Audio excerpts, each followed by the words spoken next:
Bismillahirrahmanirrahim. Assalamualaikum warahmatullahi wabarakatuh. Alhamdulillah wassalatu wassalam ala Rasulillah Muhammad ibn Abdullah wa ala alihi wa ashabihi wa mawalah. Asyhadu an la ilaha illallah wahdahu rabbi la syarikalah wa asyhadu anna Muhammadan abduhu wa rasuluh. Qala Allah Ta'ala fi kitabihil karim, Ya ayyuhalladzina amanu taqullaha haqqa tuqatih wa la tamutunna illa wa antum muslimun. Amma ba'd. Allahumma inna nas'aluka ilman nafi'an wa na'udzu bika min ilmin la yanfa'. Para hadirin jamaah salat zuhur rahimani wa rahimakumullah. Alhamdulillah, pada kesempatan ini insyaallah kita akan melanjutkan pembacaan kitab Al-Bahrur Ra'iq fi Zuhdi war Raqa'iq. Kita masih di bab tentang kematian. Berikutnya di poin keempat, muallif hafizahullahu taala menjelaskan kepada kita tentang dawahi al-maut as-salath,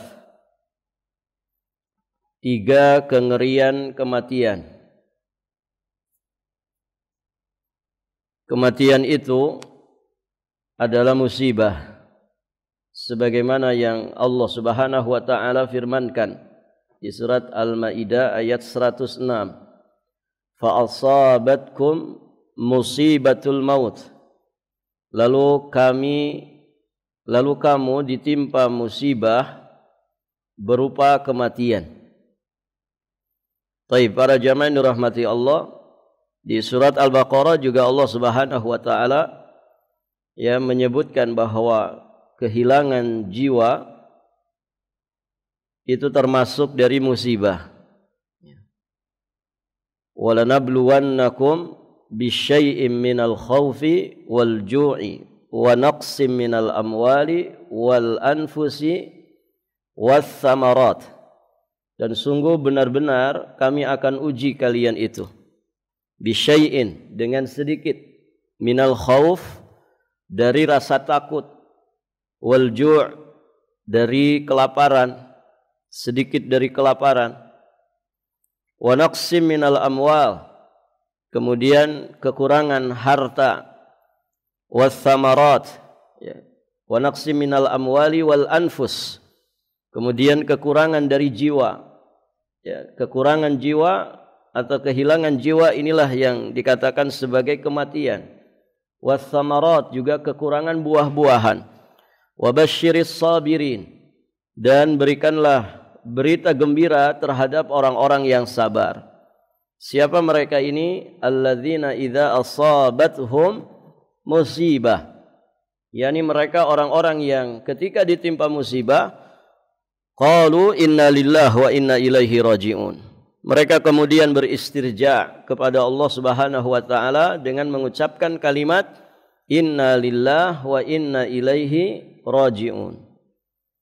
Jadi kekurangan jiwa atau kehilangan jiwa, dengan kata lain kematian, ini disebut sebagai musibah. Baik, para jamaah yang dirahmati Allah, musibah ini, kata penulis, mengandung 3 kengerian. Ada 3 dawahi atau 3 dahiyah dari kematian ini. Yang pertama, ngerinya sakaratul maut. Kemudian yang kedua, kengerian saat melihat malakatul maut. Kemudian yang ketiga, kengerian su'ul khatimah, dan juga ancaman neraka bagi orang-orang yang berbuat keji. Baik, para jamaah yang dirahmati Allah, kemudian 3 dawahi ini, 3 kengerian ini beliau paparkan satu demi satu. Yang pertama, ad-dahiyatul ula sakaratul maut. Kengerian yang pertama adalah sakaratul maut. Beliau katakan, seandainya tidak ada kesengsaraan, seandainya tidak ada ketakutan dan siksaan bagi seseorang, kecuali hanya sakarat saja, maka itu sudah patut baginya untuk tidak terlalu larut ya di dalam kesenangan hidup. Baik, para jamaah yang dirahmati Allah.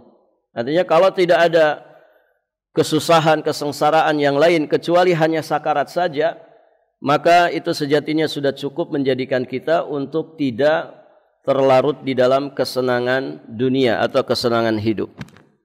Kenapa? Karena dengan sakarat ini, hadirin jamaah yang dirahmati Allah, kesenangan hidup itu akan pudar dan dia juga akan menjauhkannya dari kesenangan dan juga kelalaiannya.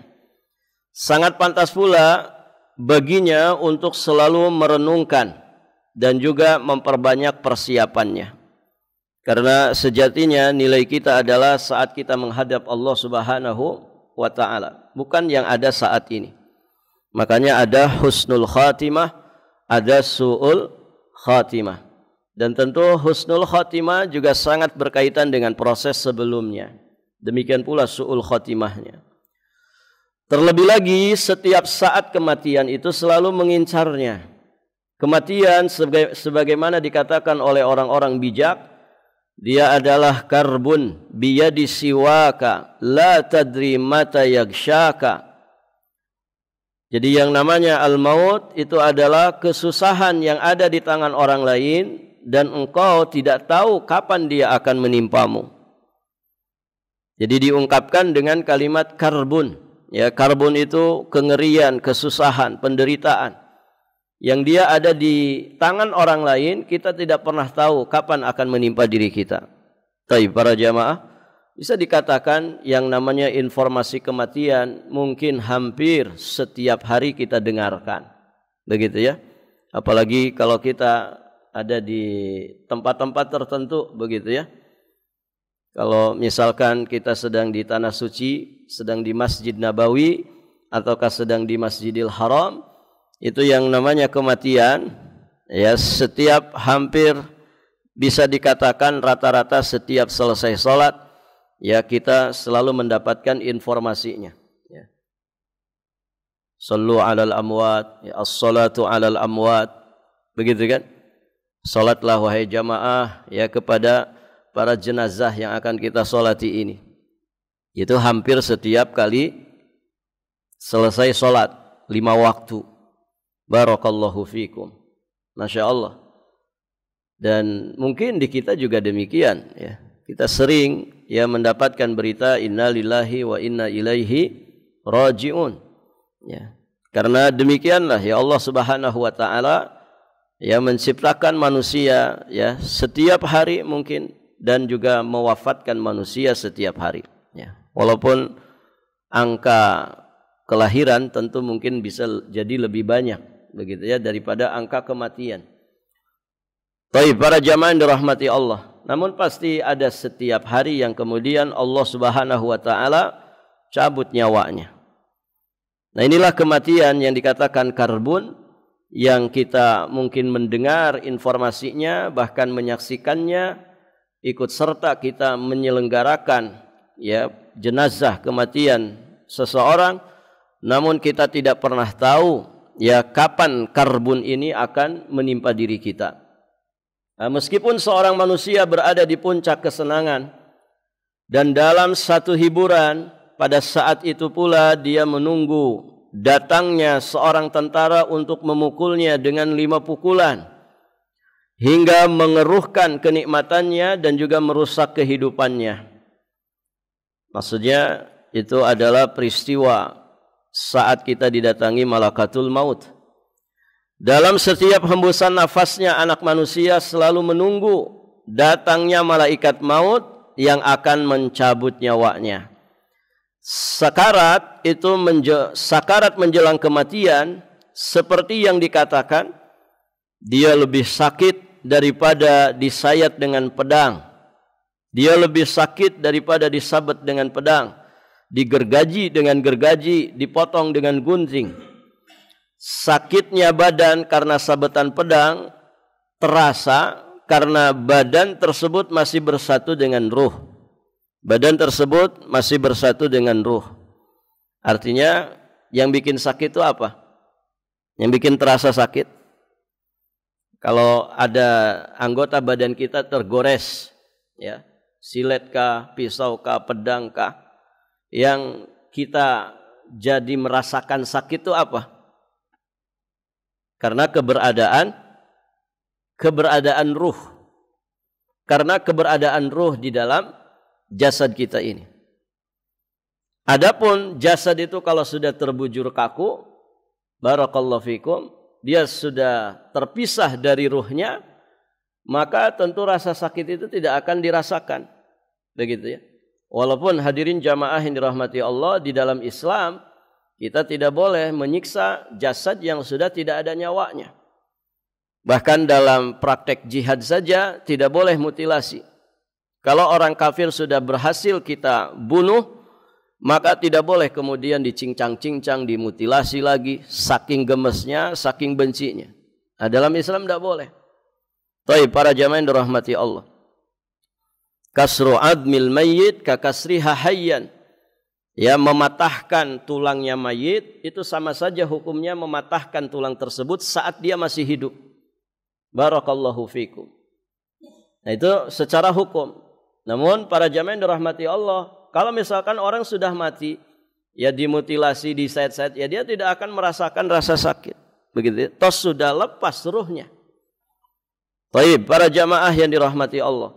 Jadi sabetan pedang itu akan kerasa rasa sakitnya karena memang jasad kita masih bersatu dengan ruh. Baik, para jamaah.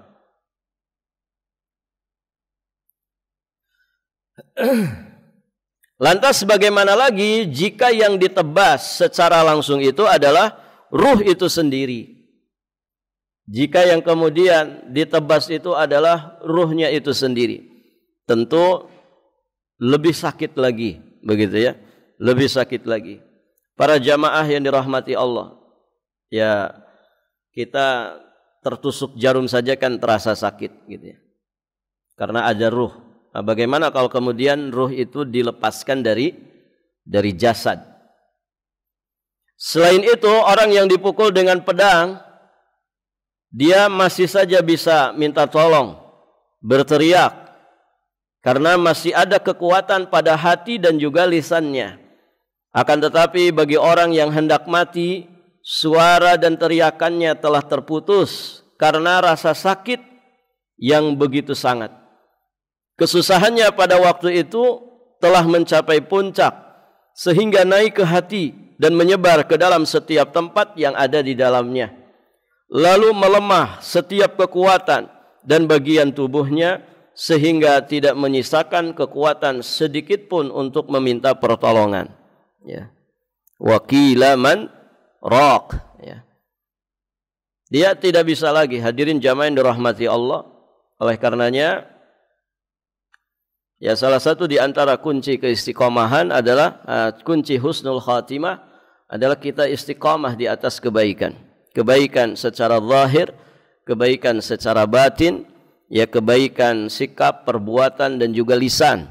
Ya, harapannya nanti saat kita barakallahu fikum di saat-saat genting seperti itu, maka sesuatu yang menjadi kebiasaan kita lah yang kemudian akan nampak, ya, di penghujung berpisahnya ruh dan jasad kita.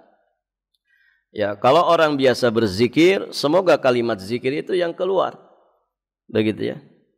Maka ya disebutkan bahwasannya manusia itu akan mati sekadar dengan kebiasaannya, dan demikianlah. Ada orang itu menjadi pawang tertentu, misalkan pawang ular. Nah, biasanya matinya karena ular. Pawang buaya biasanya matinya diterkam buaya, gitu ya. Ada orang tukang zina, maka matinya biasanya sekadar dengan kebiasaannya, ya saat dia berzina.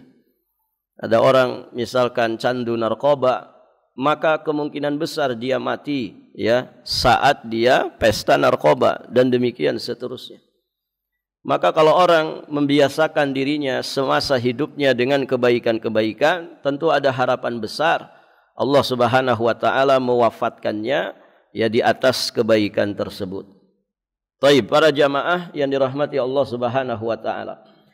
Sekiranya yang dicabut itu hanya satu urat saja, rasa sakit yang ditimbulkannya itu sudah sangat dahsyat sekali. Ya, enggak usah dicabut Pak urat itu. Misalah saja, urat kita salah saja, minta ampun sakitnya. Itu baru salah letak begitu ya. Yang harusnya letaknya di sini karena kita misalkan keseleo atau ada gerakan tertentu yang tidak pas, nah itu sakitnya minta ampun. Bisa bengkak, bisa berhari-hari kita merasakan sakit. Ya, bahkan bisa saja bertahun-tahun. Ya. Barakallahu fikum. Itu baru salah urat saja. Bagaimana kalau kemudian satu urat dicabut? Bagaimana kemudian kalau seluruh urat-urat yang ada di dalam tubuh kita itu dicabut saat kita nanti melepaskan nyawa kita? Nas'alullah al-afwa wal-afiyah wassalamah.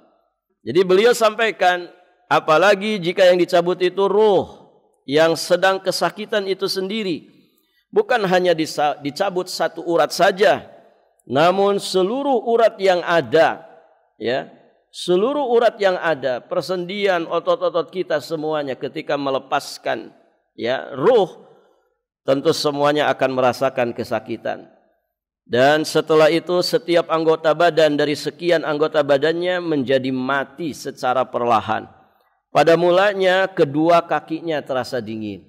Gitu ya, kalau orang menyaksikan seseorang mau meninggal dunia, ya, dan dia terus ya menghadirinya, menyaksikannya, itu biasanya kan bermula dari mana? Dari kakinya. Ada istilah orang kakinya sudah mulai dingin, gitu ya. Nah, itu sudah dekat. Baik, para jamaah yang dirahmati Allah. Itu bermula dari situ. Karena ruh itu kan kubid, ya, kubid itu dari nasiyah, ya, dicabutnya dari nasiyah, dari ubun-ubun. Ya, ditarik, ya, dilepaskan, ya, ruh itu dari jasad. Berarti kan bisa dikatakan ruh kita ini berarti ketika ditarik, maka yang pertama kali lepas dari mana? Dari mana para jemaah? Sesuatu ditarik dari atas begini. Berarti istilahnya kalau kita pakai baju, ya, dari ujung kaki sampai ujung kepala, kemudian ditarik, ya, dari ujung kepala kita. Berarti yang pertama lepas kelihatan yang mana? Ya, dari ujung kepala ini ditarik, berarti kaki yang mulai kelihatan lepas. Begitu kan? Makanya kakinya mulai dingin. Hadirin jamaah yang dirahmati Allah. Kemudian betisnya, kemudian pahanya, dan setiap anggota badan mengalami sakarat, ya, rasa sakit, dan juga penderitaan yang memuncak hingga sampai di tenggorokannya. Nah, ini berarti kalau sudah sampai tenggorokan berarti sebentar lagi lepas. Nah, di saat nyawa kita, ruh kita sampai tenggorokan inilah, hadirin jamaah yang dirahmati Allah, pada saat itulah pandangan matanya kepada dunia dan keluarga terputus. Pintu taubat juga ditutup baginya. Innallaha yaqbalu taubatal abdi ma lam yughargir. Ya, sesungguhnya Allah Subhanahu wa taala menerima taubat seorang hamba selama dia belum mengalami yang namanya ghargharah. Ya, ghargharah itu adalah saat nyawanya itu sebentar lagi lepas sampai di tenggorokannya. Baik, para jamaah. Selain itu dirinya pun juga diliputi kesedihan dan penyesalan. Sebagaimana kata Imam Mujahid ketika menafsirkan firman Allah Subhanahu wa taala di surat An-Nisa ayat 18, "Wa laysatit taubatu lilladzina ya'maluna as-sayyi'at hatta idza hadara ahadahumul maut qala inni tubtul an." Dan tidaklah taubat itu diterima Allah dari orang-orang yang mengerjakan kejahatan, yang hingga apabila datang ajal kepada seseorang di antara mereka, barulah kemudian mereka mengatakan inni tubtul an. Ya, saat nyawa sudah di tenggorokan, kalau dia mengatakan kalimat taubat, maka tidak dianggap. Imam Mujahid menyatakan idza ayanar rusul, yakni ketika dia benar-benar telah melihat rusul. Ya, rusul itu jamak dari rasul. Maksudnya utusan-utusan malaikat. Siapa yang dimaksud? A'wanu malakil maut. ya timnya malaikat maut. Jadi Pak, yang tugas nyabut nyawa itu malakatul maut. Tapi bersama dengan malakatul maut ini ada malaikat-malaikat yang lain. Artinya tim ya malaikat ya yang membersamai malakatul maut. Nah, para jamaah idza ayana rusul ya ketika orang itu menyaksikan ya tim para malaikat ini, artinya berarti sebentar lagi malakatul maut akan mencabut nyawanya, maka saat itulah ya taubat itu sudah ditutup, tidak akan diterima lagi di sisi Allah Subhanahu wa taala. Nasallallahu al-afwa wal afiyah wassalam. Baik, para jamaah yang dirahmati Allah, itu gambaran tentang sakaratul maut. Dan di sini juga beliau menyebutkan bagaimana sakarat yang dialami oleh manusia yang paling mulia Nabi Muhammad sallallahu alaihi wasallam yang dikisahkan oleh Ibunda Aisyah. Nabi itu kan meninggalnya di pangkuan Ibunda Aisyah. Dan itulah yang kemudian menjadi satu pengalaman yang sangat-sangat disyukuri oleh Ibunda Aisyah ya dibandingkan dengan istri-istri Nabi yang lainnya. Jadi beliau mengatakan ada dua hal yang aku sangat bersyukur ya mengalaminya. Yang pertama adalah Rasulullah wafat di kamarku. Beliau melepaskan nyawa di kamarku, ya di pangkuanku. Kemudian sebelum kematiannya air ludahku bercampur dengan air ludahnya. Jasad Nabi itu penuh keberkahan. Ludahnya Nabi, keringatnya Nabi itu berkah. Baik, para jamaah yang dirahmati Allah. Nah, itulah yang kemudian didapatkan oleh Ibunda Aisyah radhiyallahu taala anha dan tidak didapatkan oleh istri-istri Nabi yang lain. Nah, jadi peristiwa kematian Rasulullah ini dikisahkan oleh Ibunda Aisyah. Beliau menceritakan bahwa di hadapan Rasulullah sallallahu alaihi wasallam terdapat bejana yang terbuat dari kulit atau kaleng yang berisikan air. Beliau mulai memasukkan tangannya yang diberkahi ke dalam bejana tersebut dan beliau membasuh wajahnya. Seraya kemudian beliau bersabda, la ilaha illallah, innal lil mauti lasakarat. La ilaha illallah, sesungguhnya kematian itu memiliki sakarat. Hadirin jamaah yang dirahmati Allah, summa nasaba yadahu. Kemudian Nabi SAW mengangkat tangannya dan beliau bersabda, wa ja'ala yaqul fir rafiqil a'la, ya. Kata Nabi SAW sambil mengangkat tangannya, beliau mengatakan kekasih yang maha luhur, yakni Allah Azza wa Jalla. Sampai kemudian beliau wafat dan tangannya terkulai. Baik, para jamaah yang dirahmati Allah, Ibunda Aisyah kemudian menyampaikan Rasulullah meninggal pada saat beliau berada di antara bagian atas dada dan juga jakunku. Dan setelah itu aku tidak membenci pedihnya kematian seorang pun setelah melihat kematian Rasulullah sallallahu alaihi wasallam. Artinya ya sakaratnya umat Nabi itu sejatinya sudah diringankan dengan sakaratnya yang dialami oleh Rasulullah sallallahu alaihi wa alihi wasallam. Baik, para jamaah. Kemudian yang kedua, dahiyah yang kedua, kengerian dalam kematian yang kedua adalah ru'yat malakil maut, melihat malaikat maut. Siapa Pak yang melihat malaikat maut? Orang yang mau mati. Yang melihat itu ya orang yang mau dicabut nyawanya.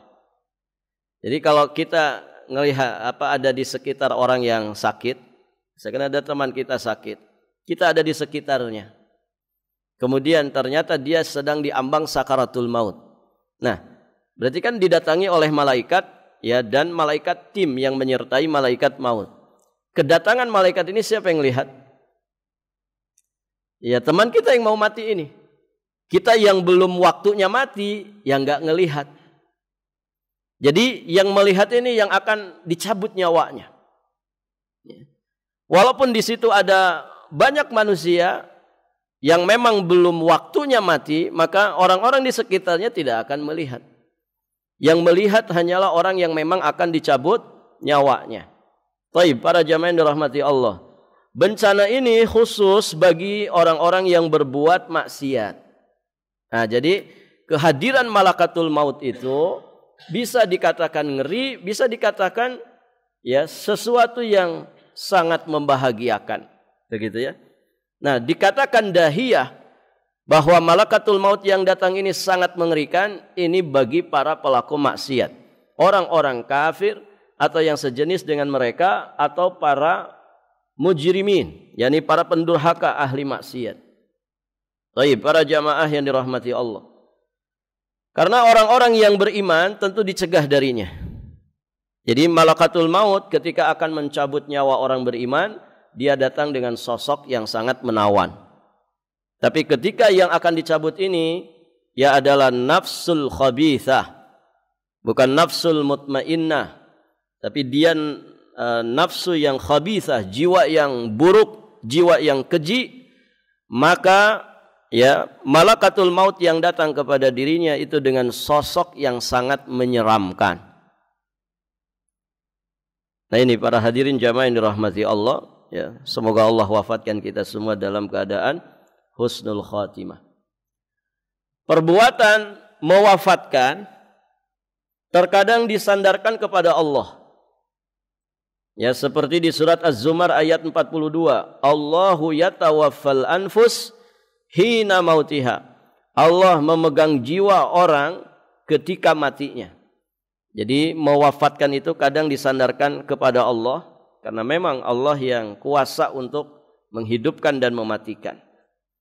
Terkadang juga disandarkan kepada malakatul maut, disandarkan kepada malaikat maut. Disandarkan kepada malaikat maut karena memang malaikat mautlah yang menjadi pengeksekusinya atas keputusan, ketetapan dan perintah dari Allah Subhanahu wa taala. Yang mengeksekusinya adalah malaikat maut. Ya, seperti firman Allah di surat As-Sajdah ayat yang ke-11. Qul yatawaffakum malakul mautil ladzi wukila bikum tsumma ila rabbikum turja'un. Katakanlah, malaikat maut yang diserahi untuk mencabut nyawamu akan mematikanmu, kemudian hanya kepada Rabbmu lah kamu akan dikembalikan.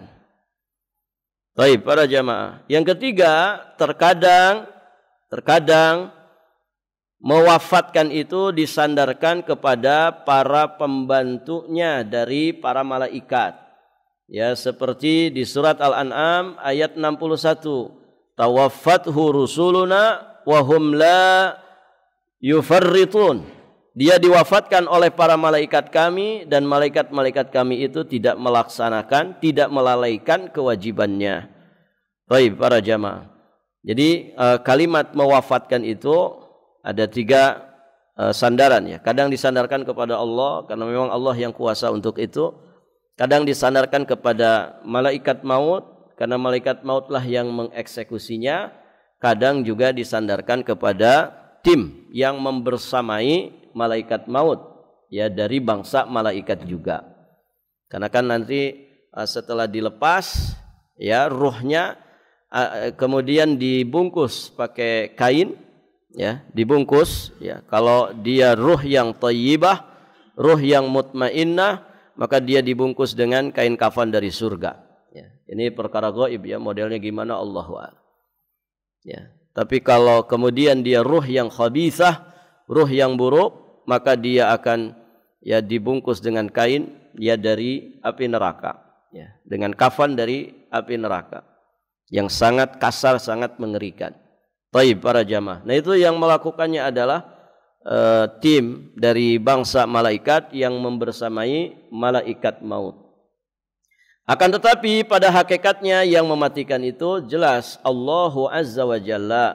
Imam Al-Kalbi rahimahullahu ta'ala berkata, malaikat maut mencabut nyawa kemudian menyerahkannya kepada malaikat rahmat jika dia itu seorang mukmin. Namun jika dia itu adalah seorang kafir, maka dia menyerahkannya kepada malaikat azab. Dan nanti akan dipaparkan hadis yang sangat panjang dari sahabat yang mulia Barra bin Azib radhiyallahu taala anhu yang terdapat di Sunan Abi Dawud, ya. Kemudian juga diriwayatkan oleh Imam Al-Hakim dan hadisnya hadis sahih, dinyatakan sahih oleh Imam Al-Albani. Juga terdapat di Musnad Imam Ahmad. Ini hadisnya panjang sekali, para jamaah yang dirahmati Allah, tentang perjalanan ruh manusia saat dia dicabut nyawanya. Ini insyaallah nanti kita bacakan di kesempatan berikutnya biidznillah taala. Baik para jamaah yang dirahmati Allah, sampai di sini pelajaran kita. Baik para jamaah, kita akhiri sampai di sini dan kita tutup dengan doa kafaratul majlis. Subhanakallahumma wa bihamdik asyhadu an la ilaha illa anta astaghfiruka wa atubu ilaik. Hadanallahu wa iyyakum ajma'in. Wallahul muwaffiq ila aqwamit thariq. Al-'afwu minkum. Wassalamu alaikum warahmatullahi wabarakatuh.